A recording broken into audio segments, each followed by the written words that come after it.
Buat cepat. Urgent Hah? Saya lagi? Sejak bila awak banyak cakap Boleh buat ke tak?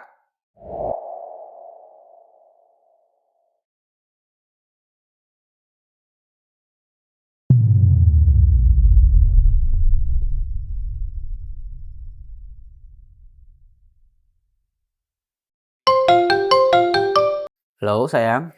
Ho Ching Liang, kau ni kenapa? Kau tahu kan ayah kita sakit? Sampai sekarang tak balik-balik.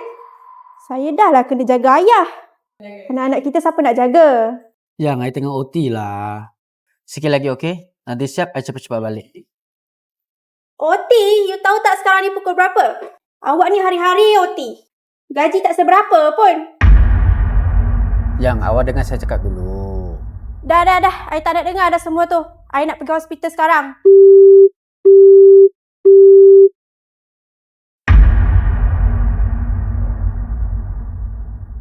Raymond, projek awak semua dah siap ke? Morning, bos. Sekejap lagi Tinggal sikit saja. Nanti saya double check sekali lagi. Sebelum lunch, I bagi bos, okey?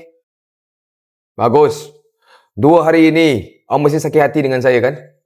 Ada marah saya. Tak adalah, bos. Mana ada. I okey je.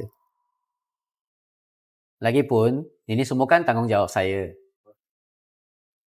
Sini. Ini komisen awak untuk projek bulan lepas. Sini. Komisen untuk projek kali ini. Dan ini. Bonus awak. Bos, banyaknya. Raymond, hal family awak saya ada dengar. Tapi nak tolong awak, saya kena ada sebab yang munasabah kan? Banyak-banyak orang dekat company. Guideline kena ikut juga. Siapa lebih rajin, wajar dapat lebih. Kan? Faham, bos. Tapi terima kasih banyak-banyaknya. Saya baru je sakit kepala fikir pasal tu. Dah lah.